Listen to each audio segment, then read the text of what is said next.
Hello everyone. So for this video I'll be presenting my family legacy genogram and reflecting on the patterns that I discovered and how they continue to influence my life and my future. So my family background is shaped by multiple generations rooted largely in working class environments, strong family ties, but also significant exposure to trauma, substance abuse, and instability. Much of my maternal family remained geographically close, which created large interconnected family systems, while my paternal side is marked more by absence and unknown history.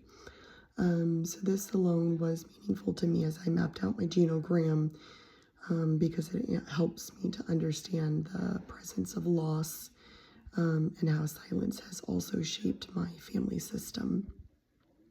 So as I look at my genogram, two major patterns stood out clearly. The first is intergenerational trauma paired with substance abuse and dysfunction.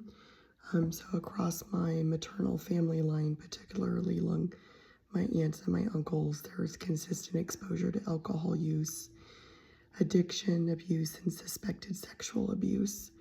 These experiences were often normalized rather than addressed. And so many family members develop their own coping mechanisms, some of which become, I feel like, more destructive over time.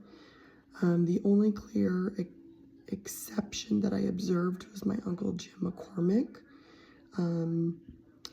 but he is only partially connected here because he and I, they share the same mom, but they don't share the same dad, and so I'm not sure if that's what that connection is or isn't. And then the second major pattern is loss and fractured attachment. Excuse me, I'm trying to move my notes here. And it looks like, so my maternal grandmother, Edith, she died when my mom, I think, was 13 years old. And that early loss pattern seems to have kind of a ripple effect throughout my family.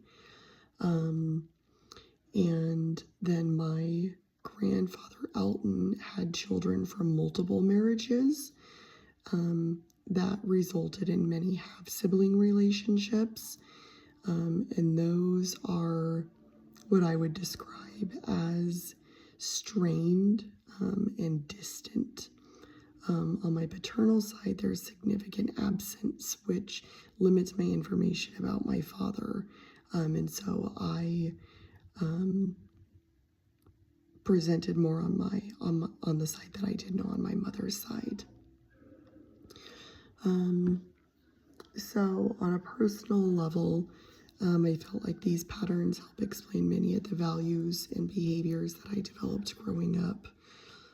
Being raised in an environment where addiction, dysfunction, and emotional predictability were present, taught me to be more observant, adaptable, and emotionally aware.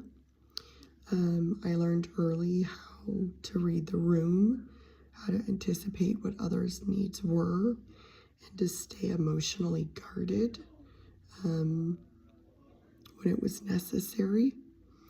And at the same time, I feel like the absence of reliable emotional safety also shaped my relationships with my siblings and my parents.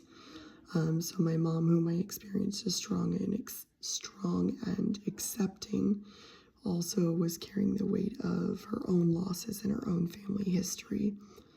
My father's absence reinforced themes of emotional distance and unanswered questions. So understanding these dynamics allows me to hold compassion for my family while also recognizing how those experiences shaped my own coping strategies. strategies. So professionally, I feel like this awareness is important in helping people with relational roles. There can be a tendency for individuals from high dysfunction systems to overfunction, rescue, or to take an emotional responsibility that doesn't belong to them.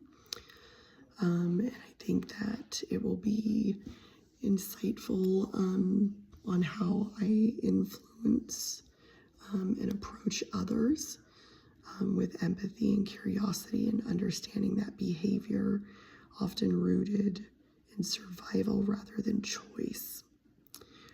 So the biggest aha moment from this project was realizing how clearly these patterns repeat across generations. And I will show you what I mean.